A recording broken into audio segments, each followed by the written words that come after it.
E, gente, vamos dar início a mais uma edição do 15 Minutos do Papo atrasado hoje. 3 minutos. Desculpa aí.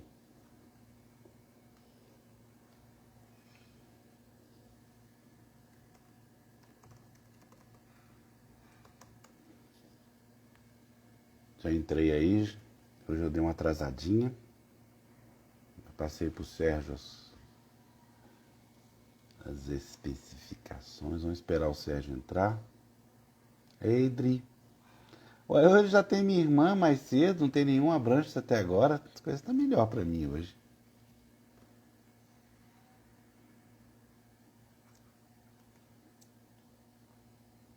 Cadê o Sérgio? Convidar para participar.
Ei, gente!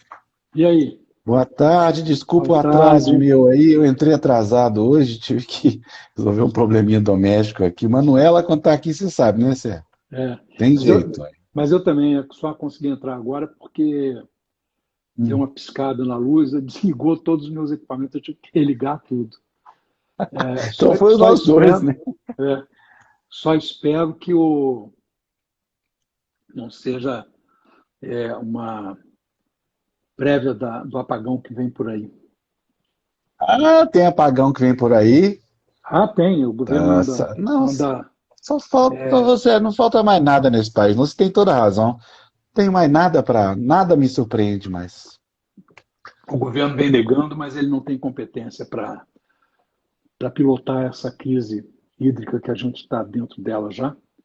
E não vai ser capaz de dar uma solução adequada porque ele não fez campanha, não fez campanha por economia de energia, não fez alerta, né, um sistema de alerta para ver os problemas.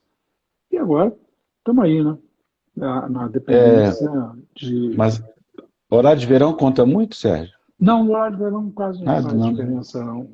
Isso aí é economia mesmo. Você tem que fazer aquilo que foi feito na época do apagão do Fernando Henrique, desligar os aparelhos, economizar energia, para valer. É, tá chovendo pouquíssimo e a previsão de chover menos ainda esse ano, né? Não, a seca vai ser muito forte. Bom, vamos. Olha, Vambora. amanhã eu posso falar sobre a doutora Luana, mas eu já vou dar aqui uma opinião bairrista. Mineiro bom é fogo. Mineiro bom é Mineiro bom fogo. não tem jeito. De Belo Horizonte, ela aqui Ô, casada com o pessoal dos Haddad aqui, eu sei quem é. não, Pessoa boa, mineiro bom não tem tem jeito. jeito. Mas olha, Tem o vamos falar. assunto hoje é educação, educação digital, educação, né? Como será É, a escola do futuro? Foi o tema que você escolheu, né, Sérgio? eu Vamos quero lá? fazer duas advertências Vamos. prévias. A primeira delas é a seguinte: é, Baixar aqui. eu tenho um viés. O meu viés é de que a gente precisa de pensar em tirar vantagem do atraso. Nós estamos tão atrasados em certas coisas, em algumas dimensões fundamentais, que a gente não adianta querer criar quer dizer, fazer uma atualização, não, correr atrás do prejuízo com os mesmos métodos que os outros ficaram na nossa frente, porque são métodos que estão sendo revistos já. Então, essa é a primeira advertência. A segunda advertência é que, evidentemente, é que a gente não pode tomar a experiência do online durante a pandemia, que teve duas características que, para mim, são fundamentais para descaracterizar como um experimento que anuncie adequadamente como fazer uma educação, digamos, digital. Então, quais são as duas razões? A primeira delas é a absurda desigualdade digital nas escolas, tá certo? Quer dizer, as escolas públicas sem acesso e as crianças sem os tablets. Aí, diga de passagem, a culpa não é do reacionarismo do governo Bolsonaro, não. É das desconfianças ideológicas do governo da Dilma, porque ela se recusou a participar do projeto do Negroponte, que no Uruguai colocou a educação no outro patamar, né? Uma educação em que todas as crianças têm, não todas, mas uma quantidade significativa de crianças já tem o seu tablet nas escolas públicas e elas estão todas plugadas. Então você pode fazer o trânsito de casa para a escola com mais tranquilidade.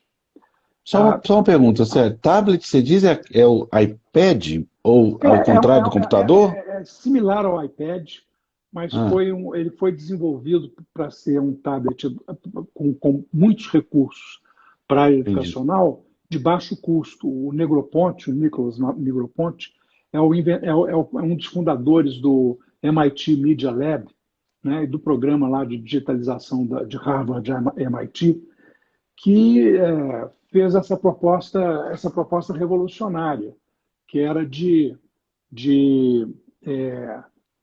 dar um tablet bom, barato para cada criança, de graça. O governo subsidia. E o tablet que eles desenvolveram lá no MIT é um tablet muito barato, com tecnologia de boa qualidade, mas barato. Evidentemente, não tem marca, não tem marketing, não tem uma opção de elementos de custo que fazem com que o tablet seja os produtos de informática em geral sejam mais caros. E no Brasil, muitíssimos mais caros por causa dessa estúpida proteção que tem a não informática brasileira. Os impostos para os bens de informática são muito altos, como se estivesse protegendo alguém no Brasil. Não está protegendo ninguém, está protegendo os ricos, porque tira do resto a chance de ter equipamentos baratos.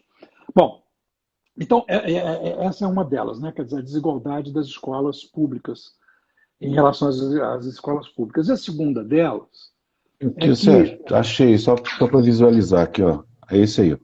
é, a outra questão, a outra advertência, parte dessa segunda, é de que, além da experiência ter o problema da desigualdade, ela tem o problema de que ela não foi uma experiência que usou todos os recursos escolares, porque você estava proibido de ir para a escola. É. Né?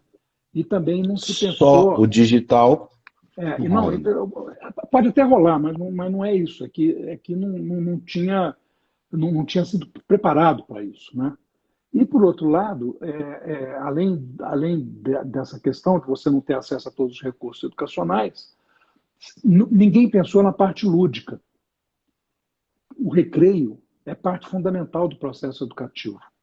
E ele é e ele tira atenção, ele dá ele abre uma janela para as crianças respirarem, para os jovens respirarem, né?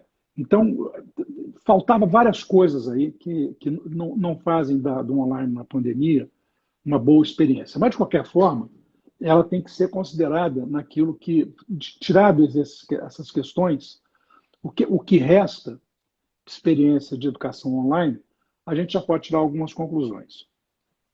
Eu aproveitei a saída da Brasília e conversei com muita criança de vários grupos etários, de adolescentes que estão no segundo grau, até crianças que estão no início do fundamental, e passando por praticamente todas as gradações. E as experiências são muito variadas, embora você tenha claramente uma diferença muito importante de aptidão. Quer dizer, as crianças mais novas estavam muito mais integradas ao online do que as mais velhas. Isso é uma coisa impressionante, né? Facilidade, né? Como diz você, o chip está vazio, né? Pois é, uma capacidade de adaptação já, não tem ainda, né, outras experiências, uma capacidade de adaptação muito grande. Duas queixas assim, completamente consensuais, né? Uma delas é de que a falta do presencial tira o convívio dos amigos, né? No caso dos meninos, dos melhores amigos, no caso das meninas, das melhores amigas, e no caso das mais velhinhas, dos crushes né, presentes, passados e futuros. Então, Eu brinco de esconde-esconde com a Manu aqui toda hora. então essa questão do encontro das amigas, e não adianta você brincar com a Manu, porque você não tem idade para ser nem status afetivo para ser confidente dela, para ser amiguinha, a melhor amiga para quem ela conta tudo e sabe de tudo e tal. Então essa foi uma reclamação geral, consensual. A outra é que exatamente criou-se uma diferença, criou-se uma estratificação entre os amigos, os colegas. É que havia uns que, por conta, inclusive, da vida familiar, etc., nunca deixaram de ir ao presencial, ficaram presencial o tempo todo, desde que abriu, né? Quer dizer, e quando estava fechado, aí ninguém ia e também não tinha online, né? O começo foi meio assim. Mas essas pessoas,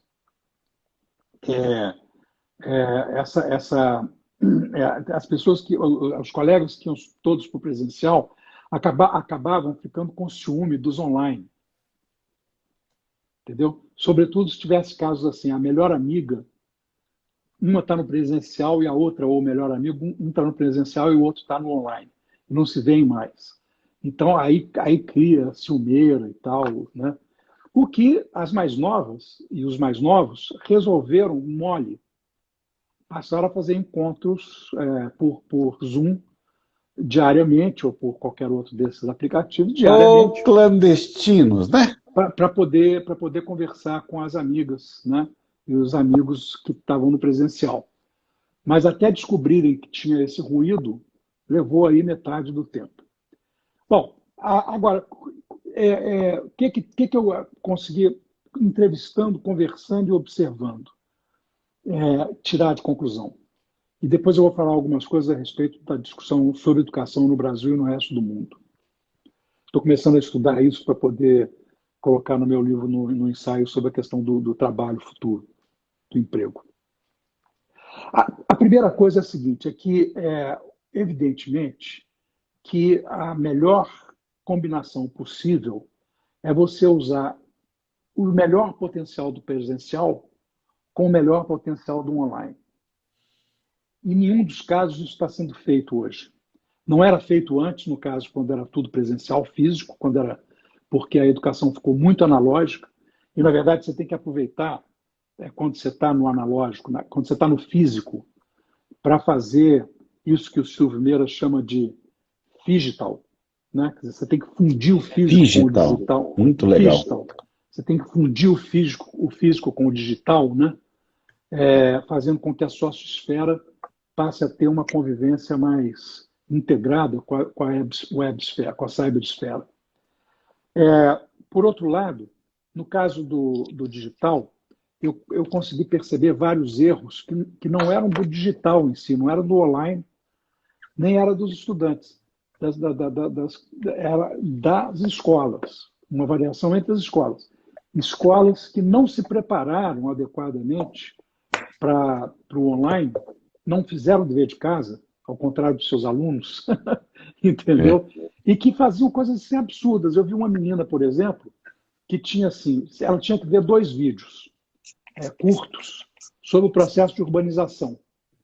E depois dizia assim a orientação lá: você discuta em grupo e depois relate as conclusões. Bom, só que o seguinte, eles estavam numa plataforma Teams, eles estavam num ambiente de trabalho em grupo e não abriram a possibilidade do trabalho em grupo para fazer a discussão dos vídeos.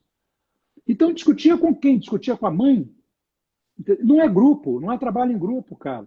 Sabe? Também. Quer dizer, ou seja, simplesmente pegaram uma coisa que estava pensada para o físico e colocaram no digital sem criar a solução do digital. Um negócio absurdo. A plataforma permitia preguiça da escola, sabe? Assim,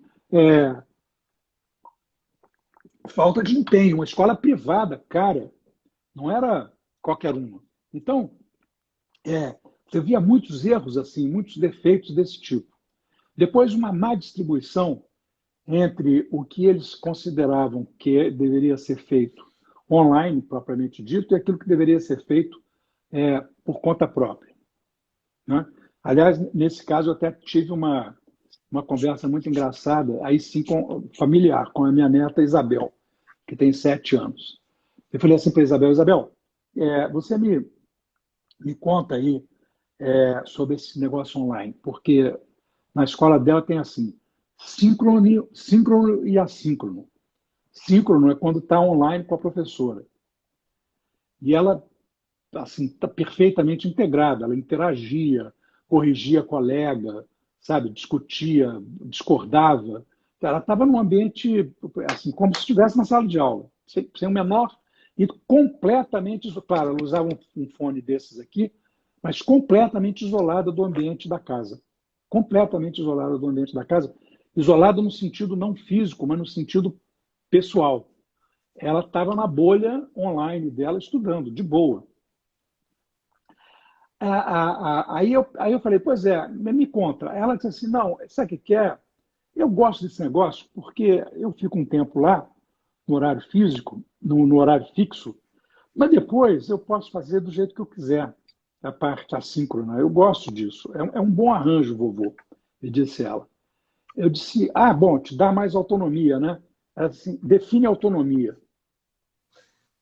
Aí eu peguei e defini. Eu disse: olha, te dá mais tempo para fazer as coisas por sua conta, te dá mais liberdade de fazer a sua própria programação, programar os seus horários. Só porque ele é filho do Matheus ou do Vladimir? Vladimir. Entendi. Te dá mais liberdade para você programar seus horários, etc. Ela disse: é exatamente isso. Só que tem mais. É uma autonomia também diferente. Pelo seguinte: o meu dia ficou maior. Eu passei a ter mais tempo para fazer as coisas. O que ela não estava se dando conta é que ela estava dizendo aí que ela tinha ganho o tempo que se perde no trajeto para a escola, na preparação para ir para a escola, na chegada na escola, até o início efetivo da aula. Todo esse tempo desperdiçado foi ganho porque ela estava no digital, ela estava no online. Entendeu? Quer dizer, então tem um problema aí de tempo, o tempo muda. E os professores, alguém disse aí que os professores não foram preparados, eles têm que ser preparados, porque inclusive eles têm que passar a ter essa outra noção de tempo, né? Quer dizer, quando você não tem o deslocamento, você não precisa mais de... você ganha em tempo, e esse tempo pode ser bem usado. E, por outro lado, as escolas precisam definitivamente programar, quando estiverem online, a parte lúdica. Tem que ter um momento de diversão, e que eu até acho que pode ser um bate-papo entre as crianças. Eu vi vários casos, as crianças entram na aula online, antes, para bater papo entre si, antes da professora chegar. Quer dizer, estão reproduzindo perfeitamente a fofoca do começo da aula, ali, quando se encontram, antes da professora entrar na sala, aquela jogação de papel, não é, aquela brincadeira toda. Já tem reprodução online. Isso é muito legal. As escolas não perceberam isso. Elas deviam incorporar isso, deviam usar isso. Agora, eu vi uma experiência, estou terminando, eu vi uma experiência, eu vi uma experiência fracassada, que também tem a ver com a escola mal preparada, que é o seguinte: alunos do segundo grau. O segundo grau continua sendo um grau com crise de identidade brutal. Né? Quer dizer, ninguém sabe o que fazer direito com o segundo grau. E o segundo grau é fundamental, então você precisa de pensar melhor o segundo grau.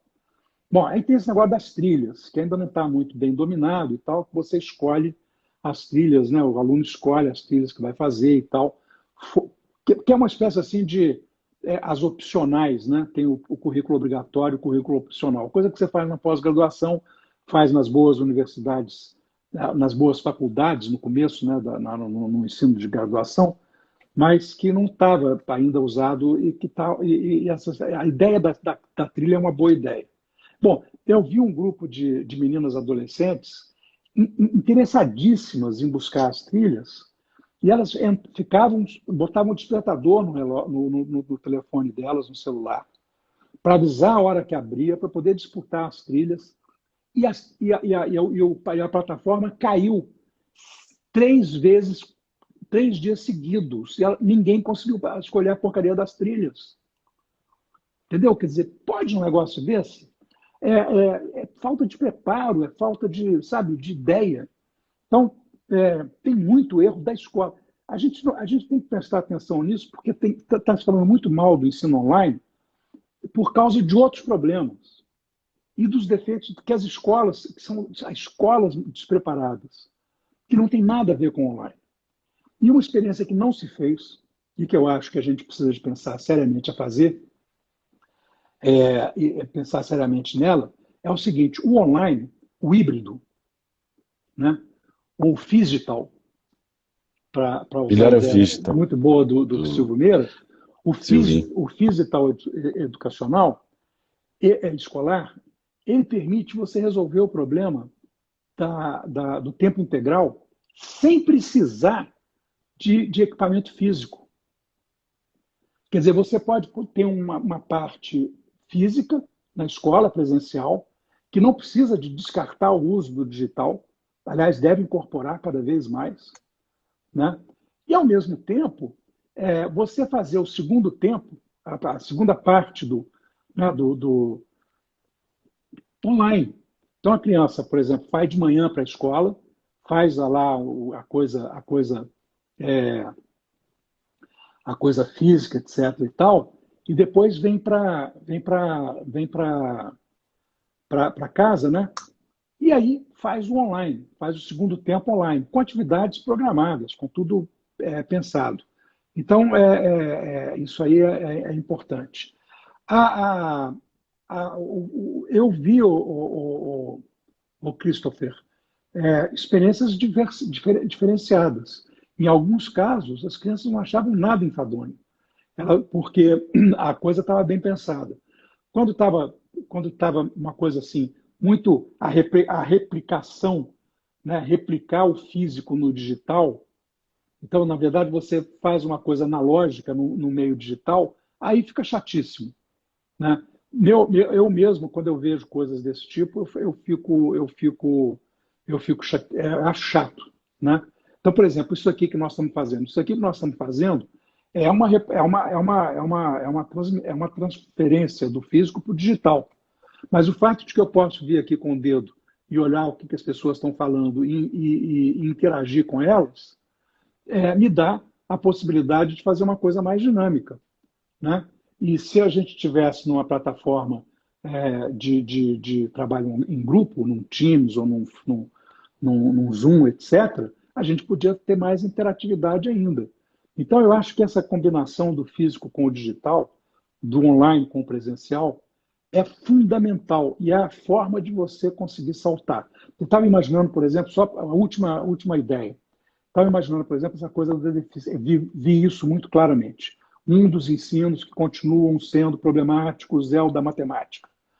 Professores que não são capazes de transmitir matemática adequadamente.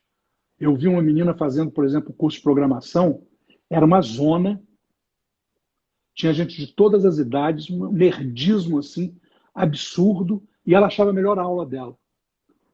A menina tem 9 anos, ela achava a melhor aula dela, porque ela ficava aquela zona total, todo mundo falando ao mesmo tempo, meio que contando o último feito dele num game, etc. e tal, aquela coisa toda. E aí, mas tinha uma tarefa, e ela estava lá fazendo a tarefa dela, e ao mesmo tempo que é multitasking, né? Criança é muito isso. E aí, de Claro. repente, ela falava assim, professor, peraí, eu estou aqui com um problema. E aí o cara é, é, desembarcava no lugar dela, entendeu? E aí ele vinha e explicava do nível dela. Depois ele ia fazer uma discussão bem nerdica com o cara mais velho. E ela achava maravilhoso, né? A aula de programação. Então, eu acho que isso aí varia. Agora, realmente, a ideia de você criar uma plataforma com cooperação, eu estava pensando, por exemplo, você fazer acordos público-privados, em que escolas que têm bons professores de matemática passam a abrir as suas aulas online para as escolas públicas e Muito boa ideia. os governos invistam Muito na boa. informatização das escolas para que as meninas, entendeu? E você cria uma interação melhor entre público e privado, entre a escola de elite e a escola do povo, sabe? Eu acho que tem milhares de possibilidades nesse negócio. Tem muito preconceito, eu tenho lido muito estudo de avaliação de educação reacionário, de gente muito bem intencionada, que eu respeito muito, que tem toda a razão de dizer que a educação está na raiz da nossa desigualdade e da nossa pobreza e de tudo mais, mas que continuam achando que a educação tem que ser resolvida no plano analógico, no plano físico, no plano presencial, usando os métodos tradicionais. Não vai dar certo. Ou a gente pensa em inovação, incorpora inovação. A gente não pode ter a mente fechada para a inovação. O novo tem que ser incorporado de forma revolucionária na área da educação, na área da economia criativa e das atividades criativas, da disseminação do conhecimento. Porque senão a gente não vai dar o salto, entendeu? Quer dizer, o salto ele só pode ser dado com uma nova tecnologia, com uma nova abordagem. Você não salta fazendo a mesma coisa que você fez sempre, que te deixou atrasado, cara. Não adianta, tá certo? Quer dizer, então, é isso. Bom, ó, eu queria dar só a seguinte opinião. Eu tenho três, né? 20, 21 e 10. Então, eu Uhum. acompanhei desde o início essa progressão. A observação é a seguinte: a Isabela, aí, que estava fazendo arquitetura no Mackenzie, antes da pandemia, já fazia reunião com 20, 10 pessoas Pois é. em plataforma, especialmente no WhatsApp. Eu ficava besta como é que ela estudava no WhatsApp com os amigos. Quer dizer, isso já estava vindo, né? Não foi nenhuma Segundo, logo novidade no para ela, início, né? não. No início da pandemia, enlouqueceu as escolas. Eu tenho experiência da Manuela na escola anterior, né, ano passado, em que o pessoal e tem que dar um crédito, uma escola que se dedicou, primeiro não conseguia lidar com a plataforma. Depois começaram a estudar. E outra coisa importante, os professores têm que se fazer dar uma paradinha e cumprimentar, viu, Sérgio? O que eles estudaram para dar Afonso, conta de chegar. ser professor no Brasil é muito mais heróico do que ser militar, cara. A Nossa guerra que os professores Senhora. enfrentam no Brasil, sobretudo de escola pública, é uma guerra sem trégua, tá certo? Quer dizer, eles são todos heróis, não tem a menor dúvida. Tem muita gente despreparada? Tem, mas não é culpa deles, tá certo? Quer dizer, eles fazem um esforço imenso, enorme, sem Isso. nenhuma gratificação, se não ver as suas crianças serem salvas da rua e do crime e aprenderem alguma coisa, entendeu? Quer dizer, Exatamente. não, a profissão de professor no Brasil é a profissão mais heróica que tem, tá certo? Quer dizer, não tem a menor sombra É de esse, dúvida sobre isso. Olha, o esforço, eles não sabem, não sei se todo mundo que está ouvindo aí não sabe o que que é uma sala de aula com um professor tentando controlar a moçada. Aí o que aconteceu do ano passado para esse? Pelo menos na escola da Manuela, que é uma escola importante, Santo Agostinho, eles aprimoraram a plataforma de um jeito que eu acompanho a Manuela e tudo, tem uma área de campus que a gente observa das horas que elas falam, o índice de acerto, o que elas conversam. É interessantíssima a plataforma que o Santo Agostinho fez. Quer Ô, dizer, Afonso, tem saída, tem não, saída, estou claro, tentando claro. dizer isso. Não, olha, por exemplo, eu vi escola que usa uma plataforma global. Cada uma tem o seu caminho lá, mas a plataforma é uma plataforma usada no mundo inteiro. Nos Estados Olha, Unidos e na Europa, quer dizer, entendeu? pô, Quer dizer, esse já está salto que você pronta. falou de passar para a escola pública, de passar, de ampliar esse conhecimento, é um Isso, salto sensacional. claro, eu fico pensando, Sensacional. o INPA, o Instituto de Matemática Pura e Aplicada aqui do Rio, que aliás está construindo um campus assim do meu sonho. Eu, se pudesse, eu voltava no passado, eu ia aprender matemática, ser professor de matemática para ir para o INPE, pro INPA, porque, pô, no Jardim Botânico, sabe, no horto, no meio das árvores lá, fazendo uma coisa totalmente sustentável, com um mínimo de impacto, porque é uma clareira já aberta, tinha uma mineração lá, e além, mas apesar disso, ainda vão plantar para compensar tudo. E obrigado pelos elogios todos aí. Mas o INPA vive dizendo que a matemática é mal ensinada, né?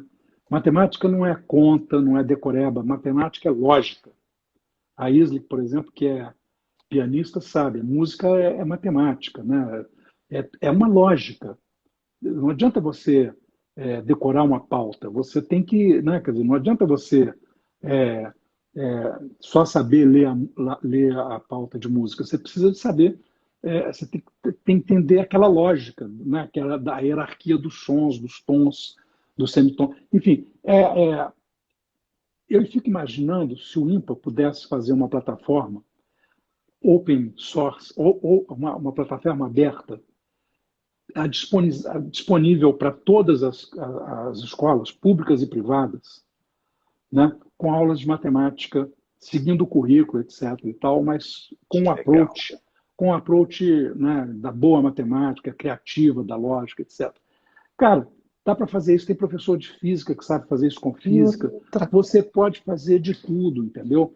e outra Essas, coisa, não precisa ser online, pode estar lá na plataforma, consultar quando puder, não, eu acho entendeu? que a Isso ideia elimina de ser aquela coisa online, da, eu acho que a da, ideia de ser da... online é fundamental, porque não é a mesma coisa, não é a mesma coisa que você googlar a coisa. Tem que ter interatividade, entendeu? Você tem que interagir, você tem que ver perguntas de alunos de elite que estão mais avançados, embora na mesma turma, no mesmo grau, né? Mas essa interação ela é fundamental para arejar a escola pública, que é muito segregada, é muito negra, e a escola de elite é muito branca, né? Por outro lado, fazer isso, quer dizer, fazer. Se você não consegue fazer plena diversidade em todas as escolas, fisicamente, porque tem muita resistência nas escolas mais conservadoras, tem dificuldades de acesso e tal, é uma outra discussão. Mas você, pelo menos, fazer essa interação online já ajuda a quebrar os. Né? Até porque racismo na infância é só quando tem uma educação racista em casa. Porque você convive com crianças que não têm esse tipo de educação, que não têm racismo em casa, e você vê claramente as crianças interagindo com todas as outras, sem sequer perceber que estão interagindo com uma pessoa diferente do ponto de vista da cor, etc. Então, eu acho que a gente precisa de pensar essas coisas com grandeza, mas precisa de pensar sem preconceito, entendeu? Porque o preconceito do pessoal que é a favor do ensino tradicional em relação ao online acaba criando resistências que são resistências que vão nos derrotar, porque é inevitável, entendeu? Essa mudança é inevitável. A digitalização é imparável, para usar uma expressão bolsonarista. Ai, meu Deus do céu. Tchau, vamos embora. Estou falando bobagem já. Ô Sérgio, maravilhoso, viu? Gostei muito. Alguma dica hoje? Algum livro? Não, né? Bom, Tá bom. Beijo. tchau. Até amanhã. Até amanhã. Obrigado.